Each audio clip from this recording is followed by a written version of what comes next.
In the quiet of the night, a racist cop makes a mistake that will change everything. He crosses the line with the wrong girl, but he has no idea who she really is. Where in the world are you watching from? Drop your location in the comments below, and don't forget to like and subscribe for more thrilling stories like this one.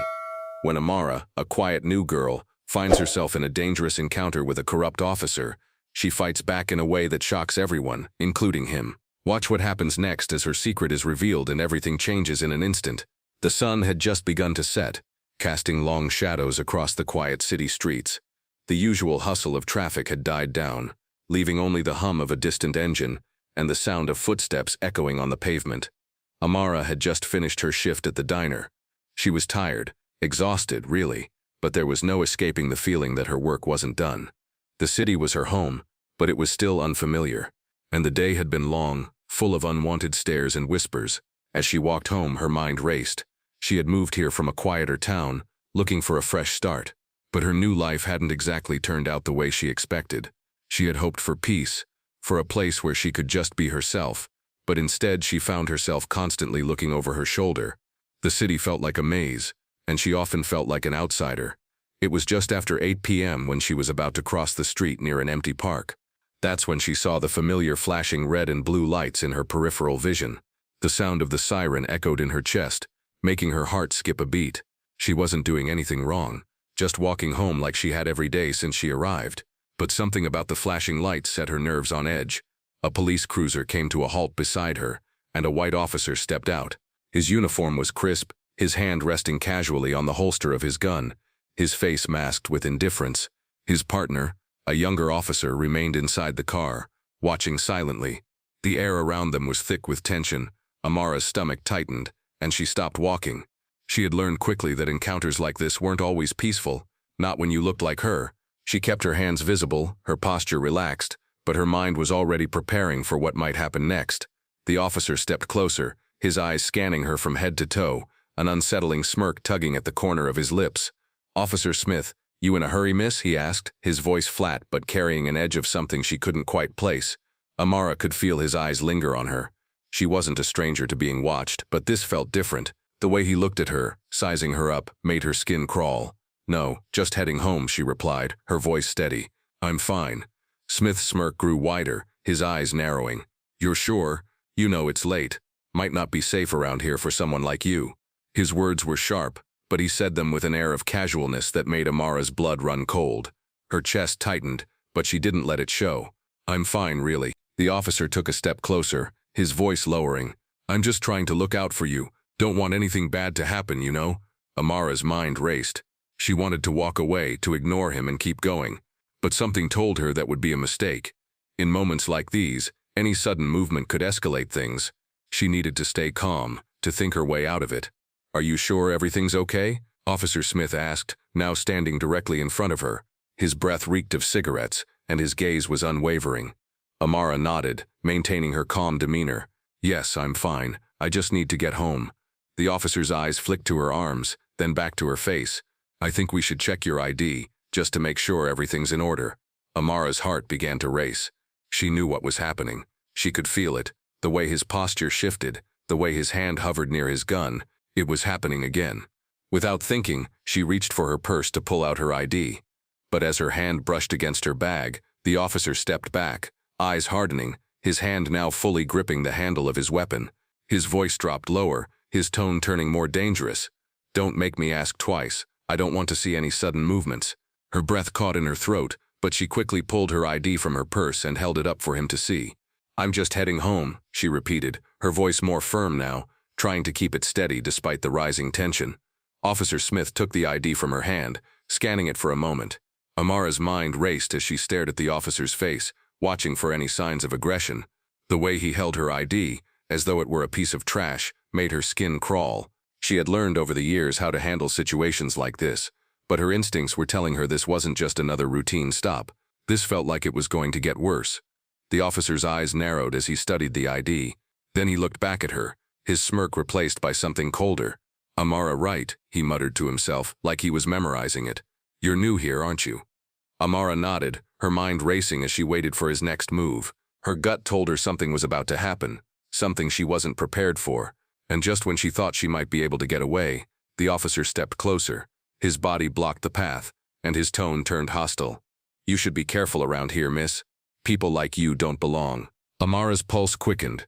The officer's words struck deep, and for a split second, the world around her seemed to blur. She had heard these words before, in different variations, in different places, but they never lost their sting. "You should be careful around here, miss. People like you don't belong."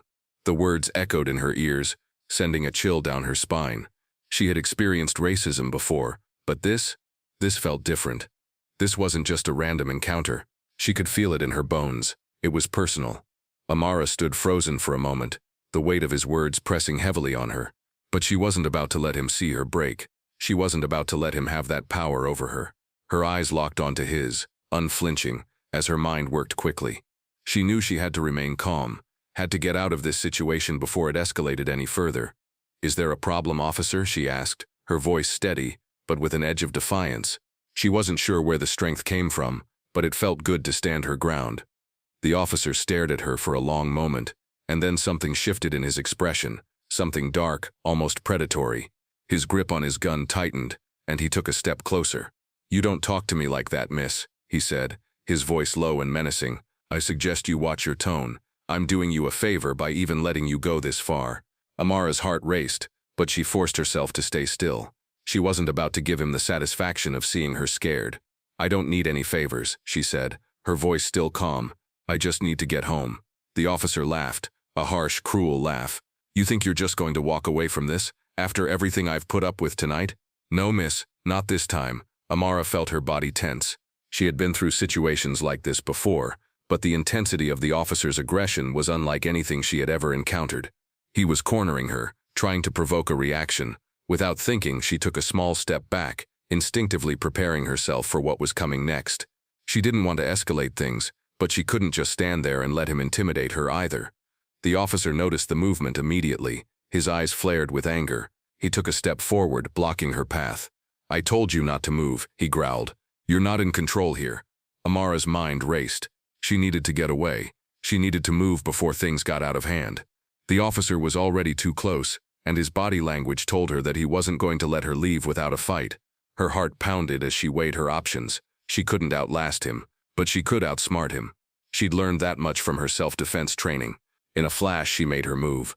A swift turn, a shift of weight, and Amara was behind him. She reached out and grabbed his arm, twisting it with precision, using his momentum against him. He let out a grunt of surprise as his body jerked, but before he could react, she followed through with a firm push that sent him stumbling forward. The officer tripped and fell to the ground with a loud thud, his gun skidding across the pavement. The moment he hit the ground, Amara took a step back, breathing heavily. Her heart was still racing, but her body felt calm. She had done it. She had gotten away. For a moment, the world stood still. The officer lay there, dazed and confused, his pride shattered. He looked up at her with a mixture of disbelief and rage. You think you can just do that?" he sputtered, scrambling to his feet. Amara didn't say a word. She didn't need to. Her actions had already spoken for her. Without looking back, she turned and walked away, her steps steady and sure. The officer didn't move to stop her. He couldn't. He was too stunned, too humiliated by what had just happened. But Amara didn't feel victorious. Not really. She had won this small battle, but the war was far from over. As she walked away, the city around her felt quieter. The streets seemed emptier. She couldn't shake the feeling that she wasn't just walking home anymore. She was walking into something bigger, something that she couldn't yet see, but could already feel in the pit of her stomach. As Amara turned the corner, she saw the familiar streetlights illuminating the way home. She took a deep breath and slowed her pace. For the first time in a long time, she felt a sense of relief wash over her. But the relief was fleeting. The officer's words still echoed in her head, and she knew deep down that this was only the beginning. The fight wasn't over, and the battle ahead would be even harder than the one she had just won. The next few days were a blur for Amara. She tried to keep a low profile, but the weight of what had happened was like a shadow that followed her everywhere. The encounter with the officer had shaken her more than she cared to admit. It wasn't just about the physical confrontation. It was about what it meant, what it represented. She had tried to shake off the fear, but it was always there, lurking just beneath the surface, a constant reminder that she wasn't truly safe. Every time she stepped out onto the streets, her senses were heightened, her guard up. She had become hyper-aware of the people around her, of every car that passed by, of every shadow that lingered just a little too long. And yet, life continued around her. Her work, her school, everything felt as if it was moving on without her. But then, on a cold Thursday evening, just a few days after the incident, things took an unexpected turn. It was around 8:30 p.m., and Amara had just finished her shift at the diner. She was tired but grateful for the distraction of work. The city was quieter tonight, and the streetlights cast long shadows across the sidewalk as she walked toward the bus stop. She was almost there when the unmistakable sound of a car pulling up to the curb caught her attention. Amara froze for a split second, her instincts immediately going on high alert. It wasn't just any car, it was the same police cruiser from that night. Her heart skipped a beat, but she kept walking. She wouldn't let herself show fear. Not now. She heard the car door open and footsteps behind her. Her eyes flicked back, catching a glimpse of Officer Smith. His partner, the younger officer who had remained in the car that night, was with him. Amara didn't stop walking. "Amara," Officer Smith called out, his voice carrying in the night air. There was an edge to it now, something that hadn't been there before. "I need to talk to you." She slowed, then turned to face him. The last thing she wanted was to engage with him again, but she wasn't going to let him intimidate her. Not again. "I've already talked to you," Amara said, her voice steady but cold.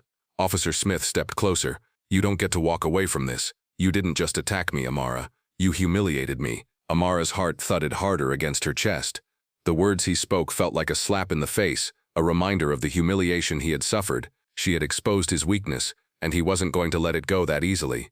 "I defended myself," Amara said, her tone firm. "You tried to threaten me. That's not how this works." Smith's jaw clenched. "I didn't just try to threaten you, Amara. I warned you, but you pushed me, and now I'm going to make sure you regret it." Amara could see the rage building in his eyes. She could feel the tension thickening in the air between them. He was angry, but she wasn't scared. "I'm not afraid of you," Amara said, standing her ground. He took a step closer, his body nearly blocking her path. "You should be." For a moment it felt like everything had frozen in place. She was facing him, and there was no one around to help. No one but her. And she couldn't let this be another moment where she stood down. Suddenly, before she even had time to react, Officer Smith grabbed her arm, trying to twist it behind her back. Her body responded instinctively. Amara's left foot slid back as she pivoted on her right leg, using her body weight to break his grip. She quickly swung her elbow back, connecting with his ribs in a sharp jab that forced him to release her. He staggered back, winded. Amara wasted no time. In one fluid motion she spun around, using the momentum to knock his legs out from under him. He hit the pavement with a loud crash, the wind knocked out of him. Smith's partner, who had been standing by, rushed forward, trying to grab Amara, but she was already one step ahead. She sidestepped him, dodging his grip, and pushed him back with a swift push to his chest. He stumbled, caught off guard by her speed and precision. Amara stood over both officers, her chest rising and falling with each breath. Her stance was ready, her body coiled like a spring, prepared for whatever came next. "Stay down," she warned, her voice calm but firm. But Smith wasn't done yet. He scrambled to his feet, fury written all over his face. "You think you can get away with this? You'll regret this, Amara. You have no idea who you're messing with." Amara didn't flinch. "I know exactly who I'm messing with," she said, her voice low and steady, "and I won't let you intimidate me." Just then, a squad car pulled up, and Amara heard the sound of more footsteps approaching. Officers from a different unit had arrived, and they had witnessed the confrontation from a distance. Smith froze, his anger turning to panic as the new officers stepped out of their vehicle. They took one look at the scene, one officer on the ground, the other stumbling, and knew exactly what had happened. One of the officers, a woman, walked up to Amara. "You're not in trouble," she said, her voice calm and reassuring. "We've been watching. You did the right thing." Amara didn't speak, but she felt a wave of relief wash over her. The tension in her shoulders finally started to ease. Smith's face turned a deeper shade of red as he realized he had lost. The officers who had arrived watched him with judgmental eyes, and it was clear they wouldn't be covering for him. Amara gave one last glance at Smith, who was now standing off to the side, seething with anger. But she didn't wait around to hear his words.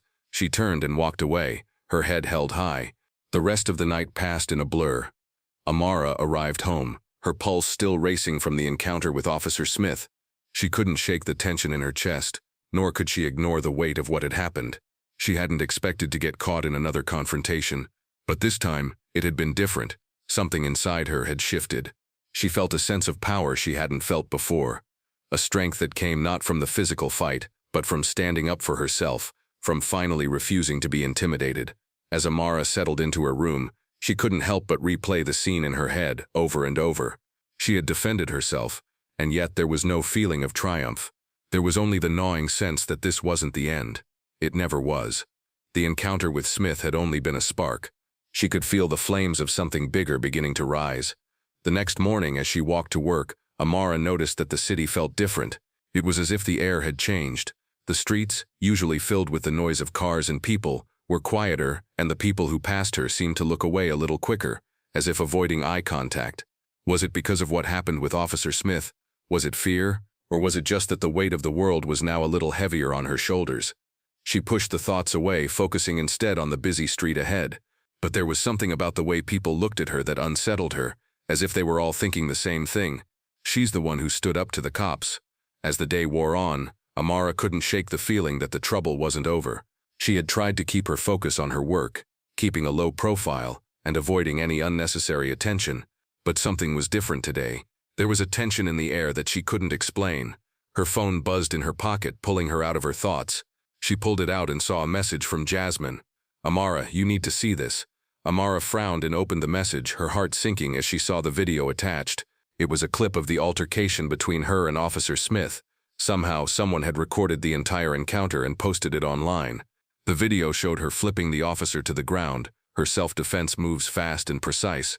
The clip was already gaining traction, with hundreds of shares and comments flooding in. The title of the video read, "Racist Cop Humiliated by Young Black Girl, Watch What Happens Next." Amara's stomach churned. She wasn't sure how she felt about the video going viral. On one hand, it made her feel exposed, but on the other, it showed her standing up for herself in a way that people could finally see. The comments were pouring in, many supporting her, praising her quick thinking and skill. Others, however, were less kind, accusing her of provoking the officer, or worse, calling her violent. Amara quickly shut off her phone. She didn't want to deal with it. She had already fought her own battle last night, and now this? She had no idea how much longer she could keep up this fight, especially when the attention seemed to be shifting toward her. It wasn't just about one bad cop anymore. It was about the larger system that allowed it to happen. That afternoon, she received another text, this time from her uncle, who had always been her mentor in martial arts. He'd been a source of strength and wisdom in her life, and she knew he would understand what was happening. "Amara, I saw the video. I want you to know something. You've been taught to fight, but you've also been taught to stand firm. Don't let this world make you question that. You have strength in you, and it's time for you to decide what you want to do with it." The words hit her harder than she expected. Her uncle was right. She had been taught to stand firm, to never back down from what she believed in. And now, here she was, at the center of a storm she hadn't planned for. But maybe it was time she took charge. Maybe it was time for her to stop being the quiet girl who always walked away. As the night drew near, Amara couldn't sit still. Her thoughts were racing again. The officer had crossed a line, yes, but she had crossed one too. By defending herself, by standing up, she had made herself a target. But that didn't make her regret her actions. Not for a second. The next few days felt like a slow burn. The video continued to spread like wildfire, and the city seemed to be watching her every move. People on the streets, in the coffee shops, at work, everyone seemed to have an opinion, whether it was positive or negative. Some people whispered as she walked by, others gave her nods of support. But through it all, Amara remained composed. She wasn't going to let their opinions change her.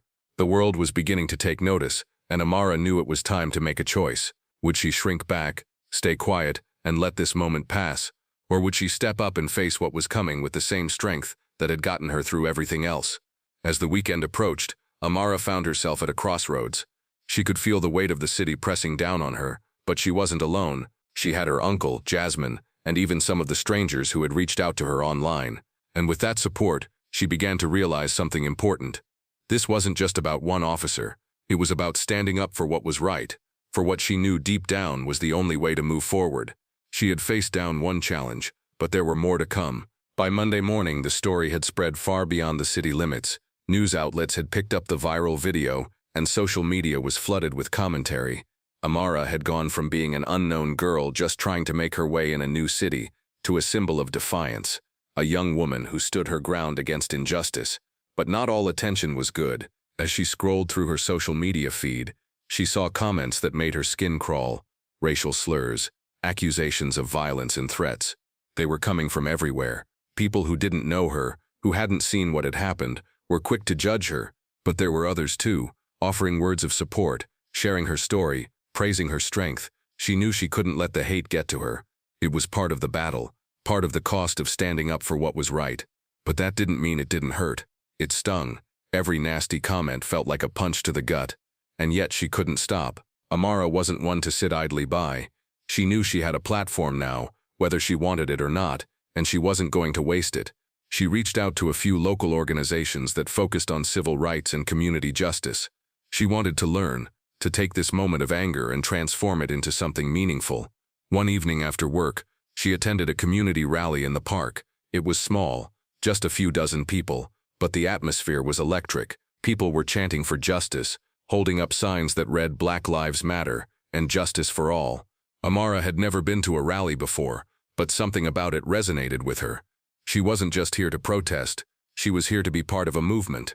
The rally was calm at first, a peaceful demonstration of unity, but as the night wore on, tensions began to rise. Police officers began to gather at the edge of the park, their presence looming like a shadow. Amara felt the shift, the rising sense of unease. A shout broke the air, and before Amara knew it, the situation was spiraling. People began to push and shout. The officers moved forward, hands on their weapons. The crowd started to scatter, but Amara didn't run. She stood her ground, just as she had with Officer Smith. She wasn't afraid anymore. The leader of the rally, a woman named Tasha, called for calm. She spoke with authority, her voice steady as she told the crowd to sit, to hold their ground peacefully. Amara stood next to Tasha, her fists clenched but her posture relaxed. She wasn't going to give in to fear. Then she saw him. Officer Smith was among the officers who had arrived to oversee the rally. He stood in the back, his eyes scanning the crowd. The moment their eyes locked, Amara felt a jolt of recognition. This wasn't over. It couldn't be. Smith walked toward her, his face hard with resolve. He had no idea what was coming. "You're still at it, huh?" he said, his voice gruff as he approached her. "I didn't expect to see you here." Amara met his gaze head-on, unflinching. "You don't get to decide where I go or who I am. I'm here to fight for what's right." Smith's eyes narrowed, but he didn't say anything at first. Instead, he stepped closer. Amara's muscles tensed, her body instinctively preparing for the worst. But then something in his expression shifted. There was no anger anymore. Instead, there was confusion, uncertainty. For a brief moment, the tension between them seemed to evaporate. It was as if he finally realized that the game he was playing, the intimidation, the threats, wasn't working. "You've changed," he muttered under his breath. "I haven't changed," Amara said, her voice calm but fierce. "I've always been like this. You're just seeing it now." Before Smith could respond, one of the other officers called out to him. "Smith, let's go. We don't have time for this." Amara didn't wait for Smith to turn away. She walked toward the front of the rally, joining Tasha and the other leaders.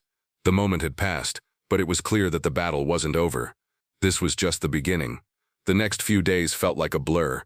The rally had been peaceful, but the media had covered it intensely. The footage of the officers, including Officer Smith, standing in the background as the crowd shouted, had made headlines. Amara's story was now known far and wide, and she was no longer just the quiet new girl. She had become a voice, a symbol, a leader, and with that came a choice. Amara had always been an observer, always watched from the sidelines, but now she was no longer content to watch. She had seen what injustice looked like, and she knew what needed to be done. Her phone buzzed one afternoon with a message from Jasmine. "They want you to speak at the community meeting tonight. They need your voice, Amara." She hesitated for only a moment before replying, "I'll be there."